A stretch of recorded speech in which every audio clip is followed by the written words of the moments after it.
कहानी की शुरुआत होती है 1979 टेक्सास से, जहां पर हम कुछ पुलिस ऑफिसर्स को देखते हैं जो शहर से दूर टाउन में एक घर पर क्राइम सीन को एग्जामिन करने आए थे। उस घर में बहुत सारी लाशें पड़ी हुई थी। शेरिफ घर के अंदर जाकर देखता है तो वहां पर टीवी चल रहा था एंड टीवी पर एक प्रीस्ट गॉड के बारे में अच्छी अच्छी बातें कह रहा था। इसके बाद क्राइम सीन को एग्जामिन करते हुए शेरिफ बेसमेंट में जाता है। वहां पर उसे कुछ ऐसा दिखाई देता है जिसे देखने के बाद उन लोगों के होश उड़ जाते हैं। इसके बाद सीन शिफ्ट होता है एंड अब कहानी 24 घंटे पीछे जाती है। यहाँ पर हम देखते हैं मैक्सीन को जो ड्रग्स ले रही थी। वहाँ पर उसका बॉयफ्रेंड वेन आता है एंड वो दोनों थोड़ी देर बात करते हैं और बात करने के बाद निकल जाते हैं अपने अगले सफ़र के लिए। उन सब का पूरा ग्रुप टेक्सास के एक टाउन में जा रहा था। उस ग्रुप में वेन और मैक्सीन, बॉबी और उसका बॉयफ्रेंड जैक्सन, लॉरेन और उसका बॉयफ्रेंड आरजे शामिल थे। दरअसल उनका जो ग्रुप था वो होममेड वीडियोस बनाने का काम करता था। उस ग्रुप में वेन जो था वो प्रोडक्शन का काम संभालता था, आरजे डायरेक्शन और कैमरा का काम देखता था और लॉरेन जो थी वो माइक को संभालती थी। बाकी सारे एक्टर्स थे। अब वेन सबको स्क्रिप्ट देता है एंड वो अपने हिस्से की स्क्रिप्ट को रीड करने लगते हैं। इसके बाद वो गाड़ी को एक गैस स्टेशन पर रोकते हैं एंड थोड़ा बहुत सामान खरीदते हैं। वेन और मैक्सीन सामान खरीदने के लिए शॉप के अंदर जाते हैं। वहाँ पर हम सुनते हैं मैक्सीन वेन से कहती है वो पूरी दुनिया में फेमस होना चाहती है। इसके बाद वो गैस स्टेशन से निकल जाते हैं। रास्ते पर एक एक्सीडेंट हुआ था जहाँ पर एक जानवर गाड़ी के नीचे आकर मर गया था। मैक्सीन उस एक्सीडेंट की वजह से अनकंफर्टेबल हो जाती है एंड कहती है वो खून को नहीं देख सकती। अब इसके बाद वो एक घर के पास पहुंच जाते हैं जो क्राइम सीन होने वाला था, यानी कहानी की शुरुआत इसी घर से हुई थी। वेन अब घर के मालिक के पास जाता है एंड घर की बात करता है। एक्चुअली वेन ने घर के मालिक से पहले ही डील कर रखी थी यहाँ रुकने के लिए, बट उसने ये नहीं बताया था कि वो यहाँ पर फिल्मिंग करने वाले हैं। अब घर का मालिक हावर्ड बाहर आता है जो अपनी गन को लेकर आया था ताकि वो खुद को और अपनी पत्नी पर्ल को सेफ रख पाए, बिकॉज वो दोनों अकेले उस घर में रहते थे। इसके बाद वो वेन से पूछताछ करने लगता है। तब वेन उन्हें उनकी डील के बारे में याद दिलाता है। तब हावर्ड को सब कुछ याद आ जाता है एंड हावर्ड उन्हें घर दिखाने के लिए ले जाता है जो सामने ही था। वो लोग जब सामान निकाल रहे थे तब मैक्सीन नोटिस करती है हावर्ड की बीवी उन सबको अजीब तरह से देख रही थी। वो सब अपना सामान लेकर केबिन में आते हैं। तब हम देखते हैं हावर्ड उन सबको देखकर ज़्यादा खुश नहीं था, बिकॉज वो सोच रहा था कि वेन अकेले ही आने वाला है। वेन हावर्ड को उनकी डील से ज़्यादा पैसे देता है ताकि हावर्ड मान जाए एंड वो अपना काम अच्छे से कर सके। हावर्ड उन्हें कहता है ये केबिन उसने तब बनवाया था जब वो आर्मी में था। इस पर जैक्सन कहता है वो भी पहले आर्मी में था एंड उसने 2 लड़ाइयाँ लड़ी है। हावर्ड के जाने के बाद लॉरेन पूछती है कि क्या हावर्ड जानता है वो यहाँ पर किस तरह की फिल्म शूट करने वाले हैं। इस पर वेन कहता है नहीं, उसने उसे नहीं बताया एंड उसे पता नहीं चलना चाहिए वरना प्रॉब्लम हो जाएगी। अब वो लोग अपना काम शुरू करते हैं। दरअसल वो लोग यहाँ पर एडल्ट फिल्म शूट करने आए थे। जैक्सन एंड बॉबी अपना पहला एक्ट शुरू करते हैं और बाकी सारे अपना सेटअप लगा के रिकॉर्डिंग शुरू करते हैं। मैक्सीन केबिन के बाहर घूमने लगती है।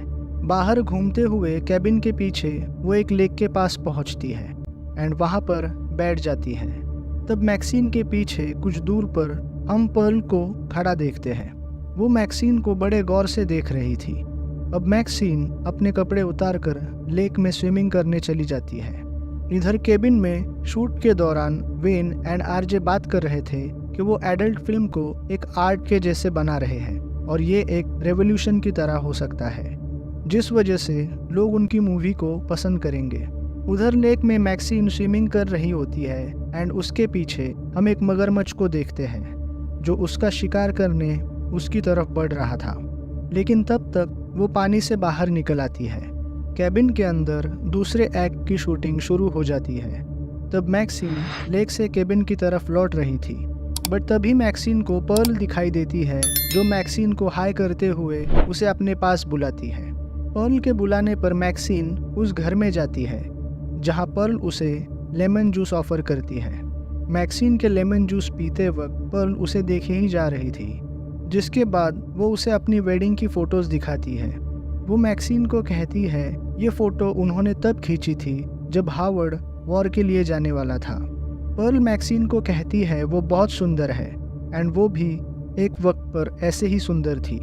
तब मैक्सिन से बात करते वक्त पर्ल उसे टच करती है, जिससे मैक्सिन थोड़ी अनकंफर्टेबल हो जाती है।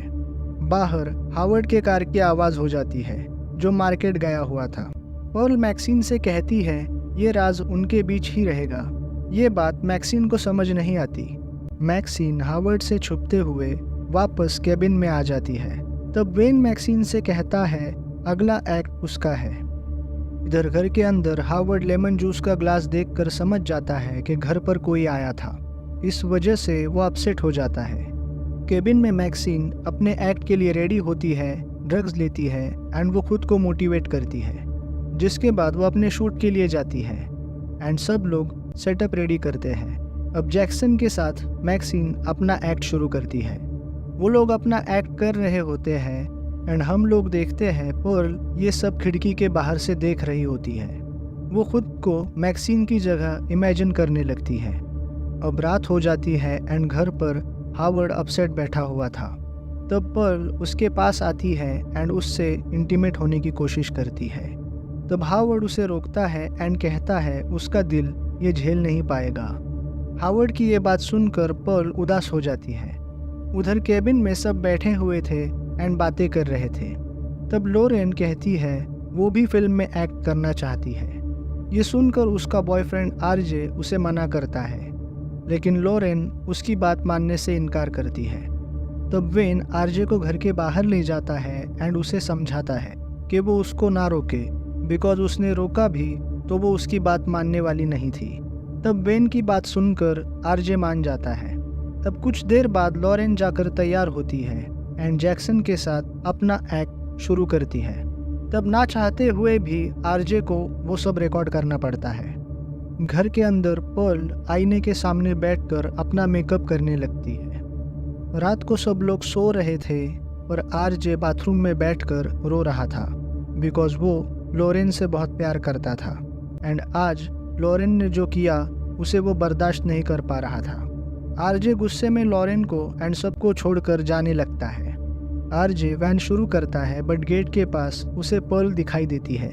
आरजे वैन से निकलकर उसके पास जाकर उसे संभालता है। तब पर्ल आरजे के करीब आने की कोशिश करने लगती है। तब आरजे पर्ल को रोकता है एंड कहता है वो ये नहीं कर सकता, जिस पर पर्ल उसे कहती है वो उसे वैसे ही देखे जैसे वो अपनी गर्लफ्रेंड को देखता है। इस पर आरजे उसे मना करता है। उसकी ना सुनकर पर्ल आरजे पर चाकू से हमला कर देती है।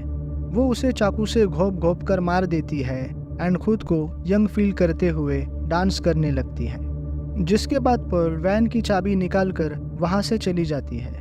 इधर केबिन के अंदर लॉरेन की नींद खुल जाती है एंड वो आरजे को अपने पास ना पाकर घबरा जाती है। वो कमरे से बाहर जाकर उसे ढूंढने लगती है। तब लॉरेन की आवाज़ सुनकर वेन जाग जाता है एंड बाहर आ जाता है। लॉरेन वेन को कहती है कि शायद आरजे उससे नाराज़ होकर कहीं चला गया है। वो वेन से हेल्प मांगती है आरजे को ढूंढने के लिए, इसलिए वेन आरजे को ढूंढने के लिए चला जाता है। वो दोनों अलग होकर आरजे को ढूंढने लगते हैं। लॉरेन आरजे को ढूंढते हुए हावर्ड के घर के बाहर आती है। तब हावर्ड अपने घर के बाहर ही खड़ा था। वो लॉरेन से कहता है उसकी बीवी पर्ल मिसिंग है एंड क्या उसने उसे देखा। इस पर लॉरेन कहती है उसका बॉयफ्रेंड आरजे भी मिसिंग है। तब हावर्ड लॉरेन को घर के अंदर ले जाता है टॉर्च लेने के लिए, बिकॉज बाहर काफ़ी अंधेरा था। वो लॉरेन को कहता है दूसरी टॉर्च वो बेसमेंट से लेकर आए, जिसके बाद वो पर्ल एंड आरजे को ढूंढने के लिए जाएंगे। लॉरेन बेसमेंट के अंदर जाकर टॉर्च ढूंढकर लाती है। तब उसे पता चलता है हावर्ड ने बेसमेंट का दरवाज़ा लॉक कर दिया था। वो दरवाज़ा खोलने के लिए चिल्लाने लगती है बट कोई फ़ायदा नहीं होता। वो वापस बेसमेंट के अंदर आकर बाहर निकलने के लिए रास्ता ढूंढने लगती है। तब उसे वहाँ पर एक आदमी की लाश दिखाई देती है जिस पर कोई कपड़ा नहीं था, और यही वो चीज़ थी जिसे कहानी की शुरुआत में पुलिस ने देखा था। एंड उनके होश उड़ गए थे। उस लाश को देखकर लॉरेन डरकर चिल्लाने लगती है। दूसरी तरफ वेन आरजे को ढूंढते हुए काऊ शेल्टर में पहुंचता है। तब उसके पैर में कील घुस जाती है एंड चोट लग जाती है एंड वहाँ से बहुत सारा खून बहने लगता है। वो खुद को संभाल ही रहा होता है कि तभी उसे बाहर से आवाज़ आती है। तब वो दरवाजे के होल से बाहर झाँक कर देखने लगता है। तभी पर्ल उसकी आंखों में पिच फोक घुसाकर उसे मार देती है। पर्ल अंदर आकर चेक करती है वो मरा या नहीं एंड उसे वहीं पर छुपा देती है। केबिन में अब जैक्सन की नींद खुल जाती है एंड वो दूध पीने के लिए बाहर आता है। तब उसे बाहर हावर्ड दिखाई देता है। हावर्ड जैक्सन से हेल्प मांगता है पर्ल को ढूंढने के लिए। इस पर जैक्सन एग्री हो जाता है एंड वो दोनों पर्ल को ढूंढने के लिए निकल पड़ते हैं। इधर केबिन के अंदर पर्ल मैक्सिन के कमरे में आती है एंड उसकी हाफ नेकेड बॉडी को देखने लगती है, जिसके बाद वो अपने सारे कपड़े उतार कर मैक्सिन की बगल में लेट जाती है एंड उसे गलत तरीके से टच करने लगती है। बाहर जैक्सन पर्ल को हर जगह देखता है बट उसे पर्ल नहीं मिलती, लेकिन पानी में डूबी एक कार दिखाई देती है।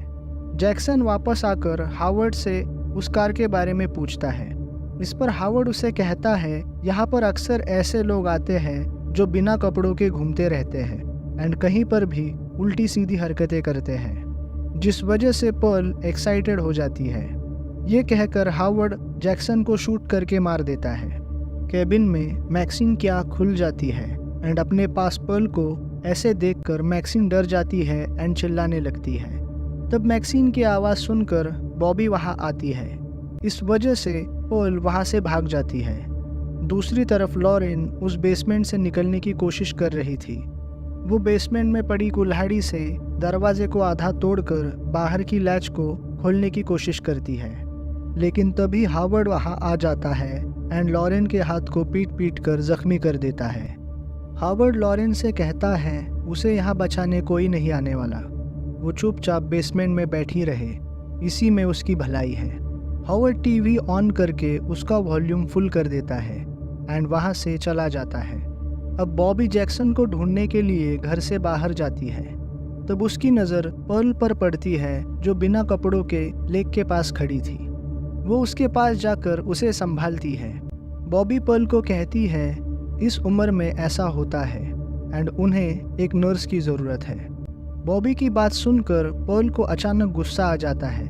वो बॉबी को स्लैप करके भला बुरा कहने लगती है एंड पानी में धक्का दे देती है।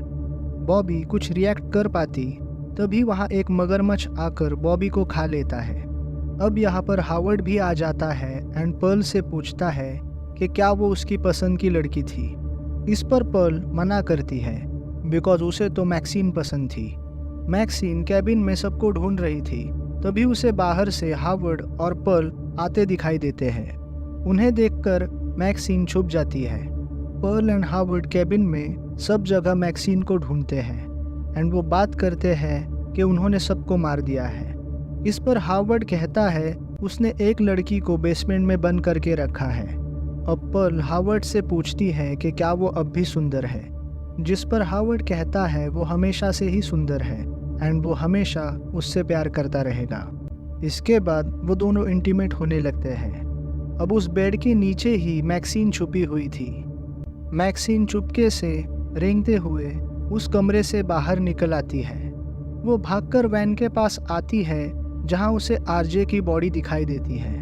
वो नोटिस करती है वैन में कीज नहीं थी। तब वो वैन से गन निकालती है एंड कीज को ढूंढने के लिए हावर्ड के घर के अंदर जाती है। वहाँ पर उसे घबराई हुई लॉरेन दिखाई देती है जो बेसमेंट में बंद थी। मैक्सिन दरवाज़ा खोलकर उसे बाहर निकालती है। लॉरेन बहुत घबराई थी एंड वो वहाँ से निकलना चाहती थी, इसलिए वो घर से बाहर भागती है। उसके घर से बाहर जाते ही हावर्ड उसे शूट कर देता है। तब मैक्सिन वहाँ पर छुप जाती है। हावर्ड एंड पर्ल लॉरेन की लाश को उठाकर घर के अंदर लाने लगते हैं। तब हावर्ड पर्ल से कहता है वो इन लाशों को लेक में ही डंप कर देगा, जैसा बाकी लाशों के साथ उसने किया था। इसका मतलब ये है कि उन दोनों ने बहुत से लोगों को वहाँ पर मारा था। वो दोनों लॉरेन की लाश को घर के अंदर ला ही रहे थे बट लॉरेन में थोड़ी सी जान बाकी थी। वो अचानक खांसती है जिससे डर कर हावर्ड को हार्ट अटैक आ जाता है एंड वो वहीं पर मारा जाता है। तब मौका देखकर मैक्सिन बाहर निकल आती है एंड पर्ल के ऊपर गन तान देती है। वो उससे वैन की कीज मांगती है एंड पर्ल वो कीज उसे दे देती है। अब पर्ल मैक्सिन को भी भला बुरा कहने लगती है। इस पर गुस्सा होकर मैक्सिन उस पर शूट करती है, पर गन में बुलेट्स ही नहीं थी। अब पर्ल हावर्ड की गन को उठाकर मैक्सिन की तरफ शूट कर देती है, पर उस गन का फोर्स इतना ज़्यादा होता है कि उसका शॉट मिस हो जाता है एंड वो घर के बाहर जाकर गिरती है। मैक्सिन घर के बाहर आकर देखती है तो पर्ल वहाँ पर तड़प रही थी। मैक्सिन गाड़ी को स्टार्ट करती है एंड उसे पर्ल के ऊपर चढ़ा देती है और उसे मार देती है, जिसके बाद वो वहाँ से चली जाती है। अब सुबह हो जाती है एंड हम देखते हैं मैक्सिन उस टाउन से बहुत दूर चली गई थी। अब इसके बाद ही मूवी स्टार्टिंग वाले सीन पर आती है, जहाँ पर पुलिस ऑफिसर्स क्राइम सीन को एग्जामिन कर रहे थे एंड टीवी पर प्रीस्ट गॉड के बारे में अच्छी बातें कह रहा था। स्पीच के बाद वो अपनी बेटी की तस्वीर को दिखाता है एंड कहता है उसकी बेटी भटक गई है, पर वो एक दिन लौट आएगी गॉड की शरण में, और वो बेटी कोई और नहीं बल्कि मैक्सिन ही थी। इसी के साथ कहानी यहीं पर ख़त्म हो जाती है। दोस्तों, ऐसे ही इंटरेस्टिंग वीडियोस के लिए हमारे चैनल को सब्सक्राइब कीजिए। मिलते हैं आपसे अगले वीडियो में।